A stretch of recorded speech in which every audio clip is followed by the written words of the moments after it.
आत्मा भगवानलाई अभिवादन। आत्मा भगवानलाई अभिवादन। आत्मालाई भगवान भनिएको छ। महाभारतमा विष्णु सहस्र नामको वर्णन विश्वगुरु वेद व्यासले भगवान विष्णु गर्नुभएको छ। तत्त्व विवेकात्मा जन्म मृत्यु जरा मृत्यु तत्आत्मा। यस मित्रको श्लोकमा आत्मा शब्द छ, त्यो भगवानको रूपमा यो प्रयोग गर्नुभएको छ। आत्मा अर्थात् आत्मा भगवान हो। आत्मा भगवान भएको हुनाले संसारका हामी सबैले आत्मालाई स्वीकार गरेका छौँ। संसारका हामी सबैले आत्मालाई स्वीकार गरेका छौँ। About the soul, soul is immortal. जो आत्मा है, जिसको इंग्लिश में सोल कहा जाता है, आत्मा को इंग्लिश भाषा में सोल कहा जाता है। अर्थात आत्मा अमर है। आत्मा सभी आदमी ने अपने की तरह लिया है। अब इसको बारे में नेपाली भाषा में वर्णन गर्दछु। इसको बारे में आत्मा भगवान अर्थात आत्मालाई हामीले भगवानको रूपमा अनुभव गर्नुबाट संसारका हामी सबैलाई सबैभन्दा लाभ हुन्छ। आत्मा जसलाई संसारका हामी सबैले मानि आएका छौँ,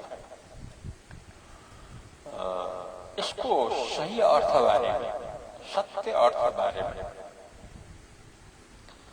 यसलाई हामीले जान्नुबाट संसारका हामी सबैको परम कल्याण हुन्छ। अब यसको सही अर्थ जान्नको लागि सनातन आदर्शमय जो हिन्दू धर्म हो, हिन्दू धर्ममा जो उपदेशहरू तीन स्तरमा प्रकट भएका छन्, चाहे वेद का उपदेश भनौं, चाहे गीता का उपदेश भनौं, सबमा तीन स्तरमा वर्णन भएको छ। एउटा कर्म स्तरमा, दोस्रो भक्ति स्तरमा, तेस्रो ज्ञान स्तरमा। कर्म त सबैले आफ्नो कर्तव्य अवश्य गर्नै पर्छ, किनभने जीवन वृत्तिको लागि, इन्द्रियहरू अनुशासित गर्नको लागि, मनहरू अनुशासित गर्नको लागि कर्म गर्नै पर्ने हुन्छ। त्यसैले कर्ममा खूब जोड दिएको छ। यो हो कर्म स्तरीय उपदेश। दोस्रो भक्ति स्तरीय, त्यो चैतन्य जो वस्तु हो, जो संसारको सत्ता हो, संसारको सत्ता चैतन्य, जसलाई आत्मा मान्नु। उनीहरूले संसारको जो सत्ता हो, सॉवरेंटी, जो सत्ता हो, इंग्लिश में सॉवरेंटी भनिन्छ सत्ता, त्यो आत्मा हो। आत्मालाई शक्तिको स्रोत, सत्ताको स्रोतको रूपमा हामीले, सबैको यथार्थ स्वरूपको रूपमा हामीले लिन हेर्नुपर्ने हुन्छ। अर्थात् सबैको वास्तव स्वरूप आत्मा हो, यसलाई परमात्मा जानेर यसलाई लिइरहनु पर्ने हुन्छ, जसलाई भक्ति विभाग अन्तर्गत पर्दछ। यो दुई पछि के हुन्छ भने कर्म राम्रोसँग गरियो र आत्मालाई भगवान सम्झेर आस्था निष्ठा गरियो भने चित्त शुद्ध हुन्छ, सफा चित्त हुन्छ। सफा चित्तमा ज्ञानको उपदेश सनातन आदर्शमा हिन्दू धर्मले सबैलाई, संसारका सबैलाई दिइरहेको छ। त्यसकारण ज्ञान चाहिँ नि अत्यन्त महत्त्वपूर्ण छ। केका लागि? जीवन मुक्त देह मुक्त भएर रहनलाई। त्यो केवल आत्मालाई लिएर हुन्छ। त्यसकारणले आत्मा र शरीरको विषयमा अर्थात् आत्मा र संसारको विषयमा दुई प्रकारले बुझ्नुपर्छ, जुन ज्ञान विभागले बताइरहेको छ। ज्ञान विभाग भन्नाले जो अष्टावक्र गीतामा सारा कुराहरू ज्ञान विभाग अन्तर्गत, अद्वैत गीता जो छ त्यो सारा ज्ञान उपदेश अन्तर्गत, श्रीमद् भगवत गीतामा पछिल्लो 6 अध्याय 13 अध्यायदेखि 18 अध्यायसम्म त्यो ज्ञान विभाग हो। यसै गरी श्रीमद् भागवत शास्त्रमा एकादश स्कन्धमा उद्धवलाई जो भन्नुभयो परमात्मा श्रीकृष्णले, त्यो ज्ञान विभाग अन्तर्गत हो। ज्ञान विभागलाई जान्यो भने अनि आत्माको बारेमा राम्ररी जान्न सकिन्छ। अब दुईटा अर्थ छ, दुईटा अर्थ छ। यो दुईटा अर्थ जाने ज्ञान सबै जानियो भनेर जान्दा हुन्छ। ज्ञानलाई जानियो भने बुझ्नु पर्यो। सनातन आदर्शमा हिन्दू धर्मलाई सबै कुरा जानियो भनेर भन्दा हुन्छ र यो अत्यन्त जरुरी छ। संसारका सबैलाई जरुरी छ, किनभने यथार्थ कुरा जान्न सबैलाई जरुरी हुन्छ। त्यसका लागि सबैको कुरा कल्याणको लागि। त्यो दुईटा कुरा के छ भने पहिलो कुरा हो आत्मा र तीन शरीर एउटै होइन। आत्मा र तीन शरीर एउटै होइन। आत्मा भनेको त चैतन्य विभाग पर्यो, परमात्मा विभाग पर्यो, शिव विभाग पर्यो, ब्रह्म विभाग पर्यो। अर्को जो विभाग छ त्यो शरीर। शरीर तीन किसिमका छन्, स्थूल शरीर, सूक्ष्म शरीर र कारण शरीर। जो बाहिरी शरीर छ त्यो स्थूल शरीर हो।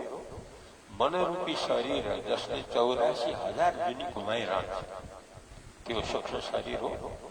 र माया जो अज्ञान हो, जो अविद्या हो, जो दुई शरीरको कारण हो, त्यसलाई बीज शरीर भनिन्छ, कारण शरीर भनिन्छ। यसै तीन प्रकारको शरीर बुझ्नुपर्छ।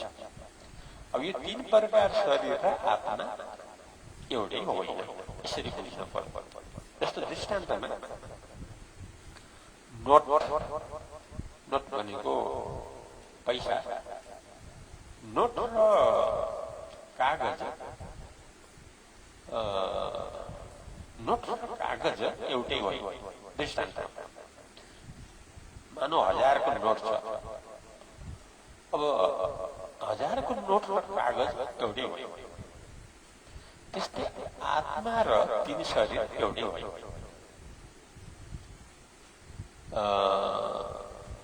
यसरी पहिला यो कुरा यसरी के थाहा गर्नु पर्यो भने आत्मा अलग्गै रहेछ, तीन शरीर अलग्गै रहेछ भनेर बुझ्नु पर्यो। जसरी नोट अलग्गै रहेछ, कागज अलग्गै रहेछ भनेर बुझ्नु पर्यो। एउटा कुरा यो हो। अब दुईटा जो छुट्याइयो त्यसमा सत्य पक्ष आत्मा हो, असत्य पक्ष तीन शरीर हो। किनभने आत्मा त अमर हो नि, आत्मा त भगवान हो नि, आत्मा त जन्मिएको र मर्ने त होइन नि। तर तीन शरीर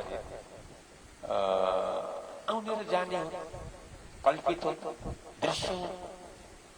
त्यसैले हामीले सत्य पक्षबाट आत्मालाई लिनु पर्यो। अनि तीन शरीरलाई किन एउटै नभएको हुनाले त्यसलाई त्यही रूपमा बुझ्नु पर्यो। अर्थात् कागजको रूपमा तीन शरीरलाई बुझ्नु पर्यो, नोटको रूपमा आत्मालाई बुझ्नु पर्यो। एक कुरा यो। दोस्रो कुरा,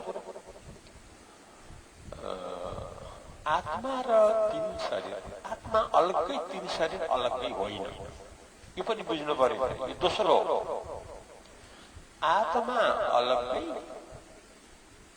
तीन शरीर अलग्गै होइन। कसरी होइन? यो कुरा ज्ञानले बताएको छ। कसरी होइन? नोट अलग्गै, कागज अलग्गै होइन। नोट अलग्गै, कागज अलग्गै होइन। नोट नजाने कागज हुन्छ, नोट जाने कागज भन्ने समाप्त हुन्छ। जस्तो 6 महिनाको बच्चालाई 1000 को नोट हातमा राखियो भने त्यसले त जान्दैन, नजानेपछि उसको लागि त कागज बराबर भयो। तर त्यही बच्चा जब 12 वर्ष पुग्छ उसले नोट जान्दछ, नोटलाई लिन्छ, त्यहाँ कागज भन्ने कुरा आउँदैन। तर 6 महिना बच्चाको लागि कागज भन्ने कुरा आयो, किनभने नोट भन्ने थाहा छैन। त्यसकारणले यसरी बुझ्नु पर्यो, नोट भन्ने अलग, कागज भन्ने अलग रहेनछ। दृष्टान्त जो अहिले भने त्यस्तै आत्मालाई राम्रोसँग जान्यो भने तीन शरीर रहँदैन। आत्मालाई राम्रोसँग जान्यो भने तीन शरीर रहँदैन। किनभने आत्मा भने त ब्रह्म, आत्मा भने त शिव, आत्मा भने त शुद्ध चैतन्य, आत्मा भने त जन्म मृत्यु रहित हो, आत्मा त परम आनन्द हो, साक्षात पशुपतिनाथ हो। जब पशुपतिनाथ रूपले, परमात्मा रूपले, ब्रह्म रूपले आत्मालाई जानियो तब खै त तीन शरीर बिलाएर कहाँ बिलाएर? आत्मामा बिलाएर। त्यसकारणले आत्मा र तीन शरीर यिनीहरू अलग अलग रहेनछ। आत्मा जाने तीन शरीरको अभाव हुने रहेछ। जस्तो नोटलाई जाने भने कागजको अभाव भयो। अब नोटलाई जानेन भने कागजको रूप आयो, त्यस्तै आत्मालाई जानेन भने तीन शरीर आयो, संसार आयो। तर यी दुईटा अलग अलग होइन। यसबाट के बुझियो भने आत्मा मात्रैमा रहे त अनात्मा त समाप्त हुँदो रहेछ, बाँकी रह्यो आत्मा। आत्मा त पशुपतिनाथ हो, आत्मा त शिव हो, आत्मा त ब्रह्म हो, आत्मा त सच्चिदानन्द हो। आत्मा जो स्वयं प्रकाश हो, आत्मा ब्रह्म चैतन्य हो। यो जो आत्मा हो नित्य शुद्ध बुद्ध मुक्त हो। बुद्ध माने स्वयं प्रकाश, नित्य शुद्ध बुद्ध मुक्त, सधैँ मुक्त, सधैँ परिपूर्ण, सधैँ अमरता, सधैँ आनन्द आनन्द। यसरी संसारका हामी सबैले यो आदर्शमय सनातन हिन्दू धर्मको ज्ञान विभागको जो अर्थ छ, जुन अहिले दुई प्रकारले बताए, यसको मनन राम्रोसँग गरेपछि, यसको विचार राम्रोसँग गरेपछि संसारका हामी सबैको आत्मा भगवानमा, अमर रूपमा, परमानन्द रूपमा सधैँ सधैँको लागि हाम्रो स्थिति बन्छ भन्छ। यसमा कुनै शङ्का छैन। यो प्रस्तुति हो नेपाल भैरवाबाट यो मोक्षप्रद अखण्ड सुख केन्द्रको अध्यक्ष अद्वैत सरस्वती उपाधि प्राप्त नाम बलराम ऋषिबाट यो अभिव्यक्त हो। निष्कर्ष हो केवल आत्मा, परिपूर्ण आत्मा, सच्चिदानन्द आत्मा, शिव आत्मा, परमात्मा जो एउटै हो, केवल आत्मा आनन्दै आनन्दमा परिणति। अहिले 15 मिनटको समय समाप्त भएको छ। यति नै गरेर हरिओम दर्शक।